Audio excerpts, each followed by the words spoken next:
you sure, doctor? 101%। आपके सारी reports मेरे सामने हैं। दरअसल ये आपका दूसरा मंथ चल रहा है। लेकिन डॉक्टर, ऐसा भी तो हो सकता है कि कोई गलती हो गई हो। आप प्लीज दोबारा मेरे टेस्ट कर लीजिए। नहीं, उसकी कोई जरूरत नहीं है। आपकी सारी रिपोर्ट्स बिल्कुल ठीक हैं। इसमें जरा सी भी गुंजाइश नहीं है। You are pregnant. You are pregnant. You are pregnant. You are pregnant.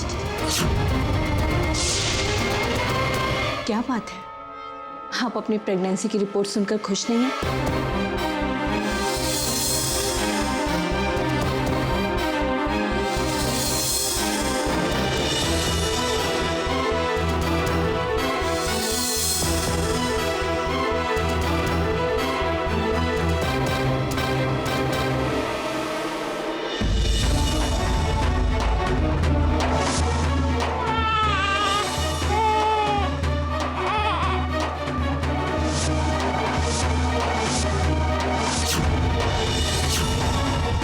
हमारी ये सुहागरात आपको मुबारक हो तानिया जी।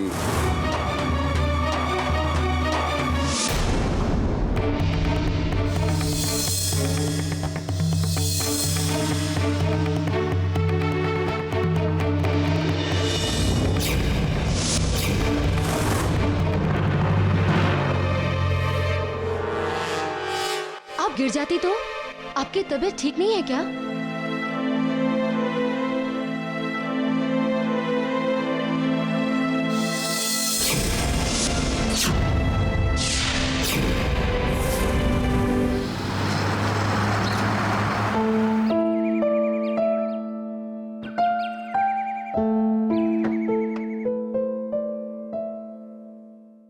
इतनी सारी गाड़ियां? लगता है काफी लोग बुलाए त्रिवेदी साहब ने। चलो बेटा।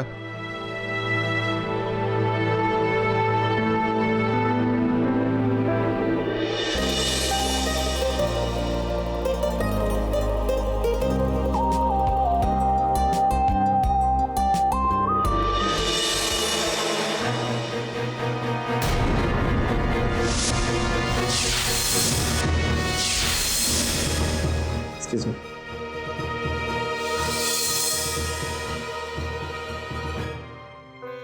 सुखी रहो बेटा।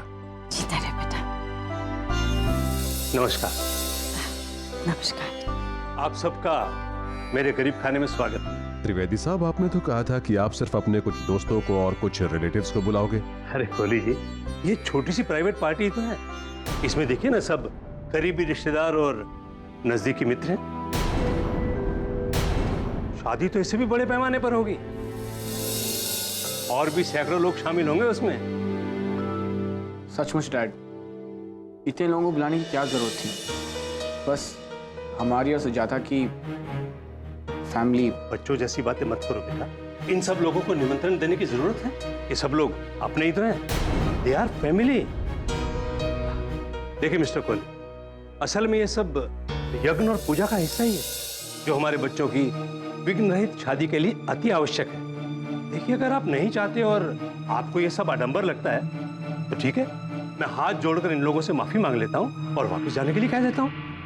भाई साहब, जाने दीजिए।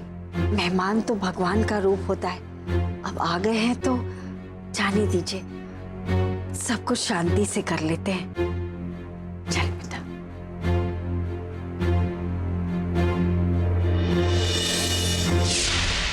समधन जी, आपने अपनी बिटिया रानी के लिए गलत घर पर नजर पड़ाई है। अब आपको उसकी कीमत तो चुकानी ही पड़ेगी।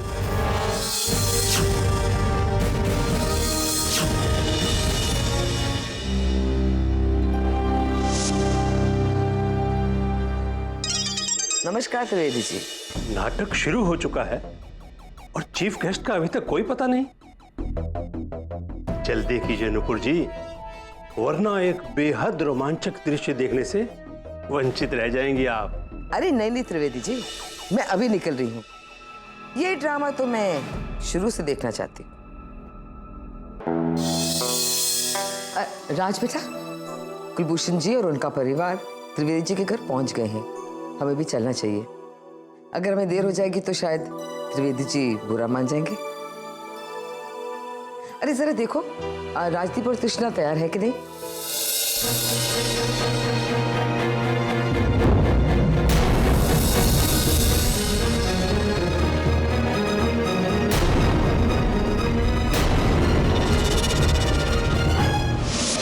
तानिया, तुम कहाँ चली गई थी?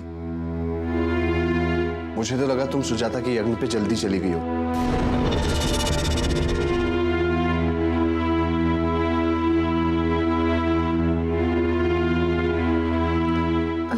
राज, मेरी तबीयत ठीक नहीं थी, इसलिए मैं बाहर वॉक के लिए चली गई। अच्छा बेटा, अभी जल्दी करो, सुजाता के यज्ञ का वक्त हो रहा है। If you don't mind mummy ji, मैं नहीं आ पाऊंगी। मुझे कमजोरी सी महसूस हो रही है। आप लोग चले जाइए। हमारी सगी बहन का फंक्शन है, तुम्हें वहां चलना चाहिए। मेरा मन तो बहुत कर रहा है मम्मी जी, लेकिन कमजोरी है और सर में भी दर्द हो रहा है। मॉम, मुझे लगता है कि तानिया को अभी रेस्ट करना चाहिए। मैं एक काम करता हूँ, मैं भी तानिया के साथ यहीं पे रुक जाता हूँ। अरे बेटा, मामूली सा सर दर्द है, थकान है, डॉक्टर को बुला लेते, वो एक पेन किलर दे देगा, ठीक हो जाएगी वो। मैं अभी डॉक्टर को बुला देती हूँ। अगर डॉक्टर यहाँ आया तो 1 मिनट में ही राज खुल जाएगा कि मैं प्रेग्नेंट हूँ। मम्मी जी, इसकी कोई जरूरत नहीं है, आप बेकार में चिंता कर रही हैं। ठीक है, अब मामूली सी कमजोरी है, मैंने पेन किलर ले लिया है, मैं ठीक हो जाऊंगी। मैं एक काम करती हूँ, मैं भी आपके साथ चलती हूँ। तुम सच में चलना चाहते हो? हाँ राज, आई एम ओके।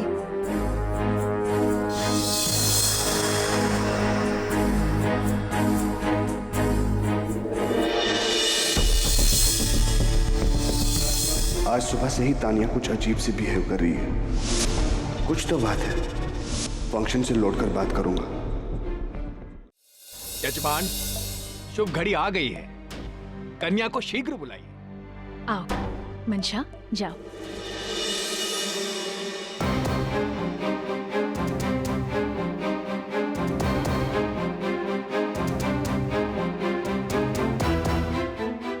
गरीब की बेटी अमीर की बहू बनने जा रही है।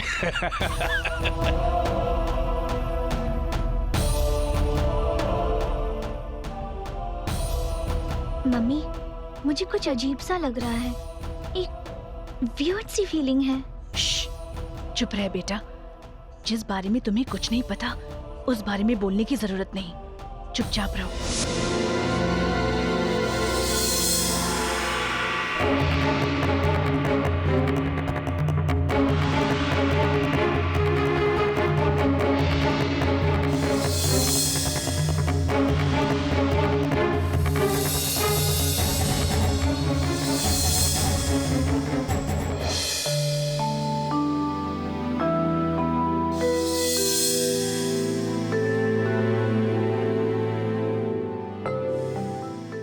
सबसे पहले तो मैं आप सबका शुक्रिया अदा करना चाहता हूं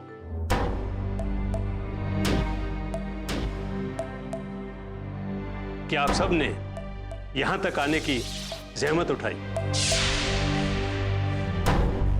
आप सब लोग थोड़ा हैरान हो रहे होंगे कि मैं ये सब क्या कर रहा हूं। करना पड़ता है, सब कुछ करना पड़ता है अपने बच्चों की खुशी के लिए। दरअसल कुलभूषण जी की बेटी सुजाता को विधवा दोष है।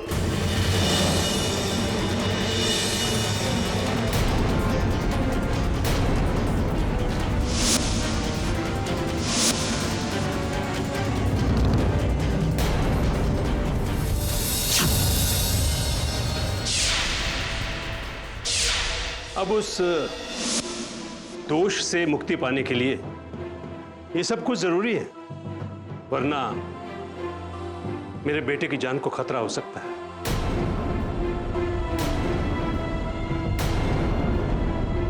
अब देखिए ना दोस्तों, जब ये लोग मेरे बेटे को पाने के लिए मुझ जैसे अमीर और बड़े आदमी से रिश्ता बनाने के लिए कुछ भी करने को तैयार हैं,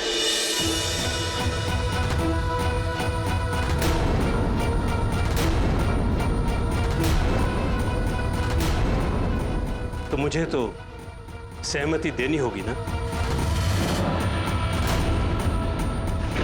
यहां तो मेरे बेटे के जीवन का सवाल है। मेरी आपसे रिक्वेस्ट है कि अगर आपको ये सब बेवकूफी लग रही है तो प्लीज प्लीज हमारा मजाक मत उड़ाइएगा, क्योंकि कुछ लोगों को इन बातों पर अंधविश्वास है। आप तो बस बच्चों को आशीर्वाद दीजिए।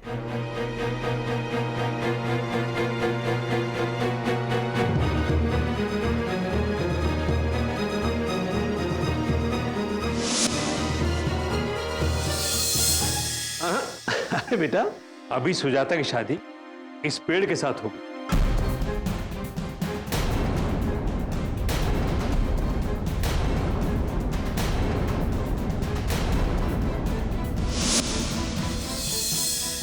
तुम्हारा नंबर बाद में आएगा, थोड़ा सब्र रखो। लोग भी क्या क्या अंधविश्वास पालते हैं। अरे दीपाली, कलयुग है कलयुग। आजकल तो लोग अपने लालच को पूरा करने के लिए अपने धर्म का इस्तेमाल करने से भी नहीं चूकते। क्या जमाना आ गया है ना, बड़े घर का दामाद पाने के लिए लोग कुछ भी करने के लिए तैयार हो जाते हैं। ऐसा अनोखा विवाह देखने का मौका दोबारा नहीं मिलेगा।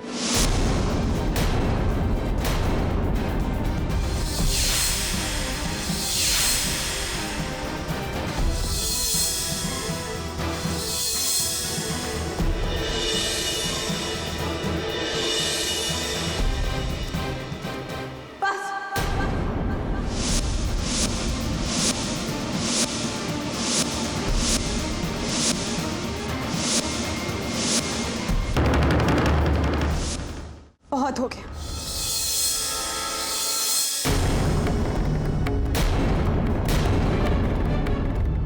अब कोई कुछ नहीं कहेगा।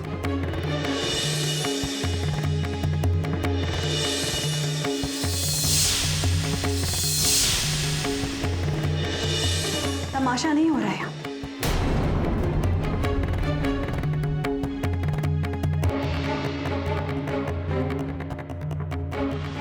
सुजाता दी ये रस्म नहीं निभाएगी।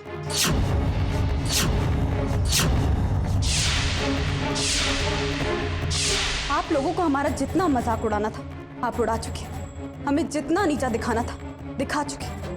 अब हमारे परिवार को और बेइज्जत करने का हक हम आपको नहीं देंगे।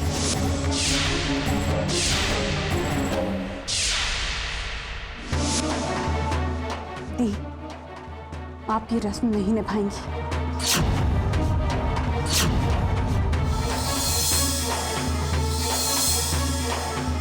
पापा,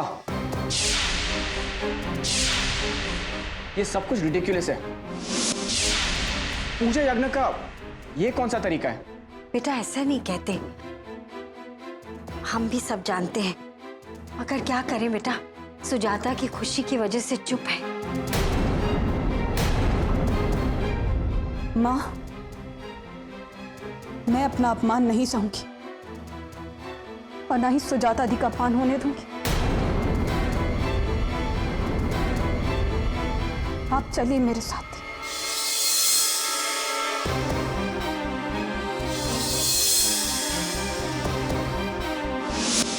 रुक जा तृष्णा।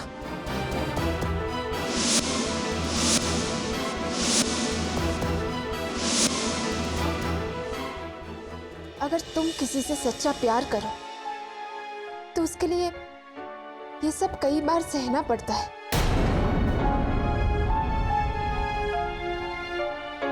और ऐसा पहली बार तो नहीं हो रहा है।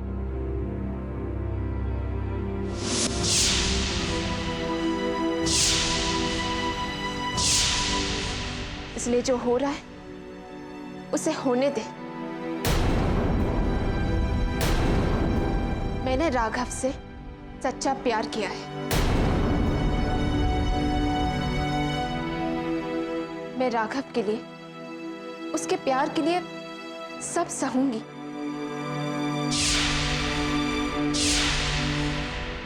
मीरा ने कृष्णा के लिए नहीं सहा, दुनिया की जलीकटी नहीं सुनी, बदनामी नहीं उठाई।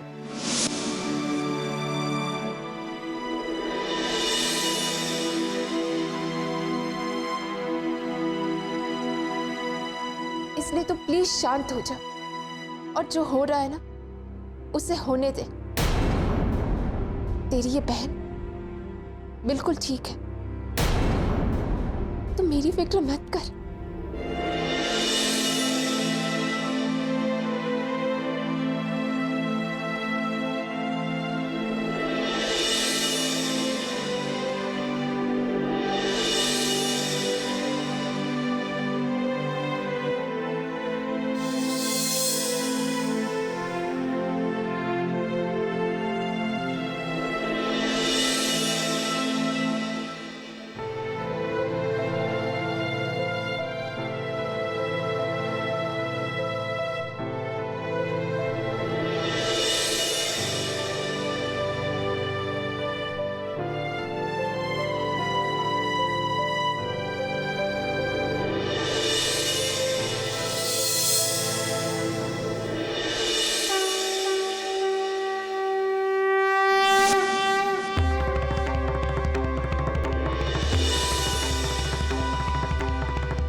एक तरफ सुजाता दीदी, जिन्होंने सिर्फ अपने प्यार के लिए अपमान सहकर पूजा में हिस्सा लिया, जी जला देने वाले ताने सुने, सब कुछ चुपचाप हंसते हंसते सहा।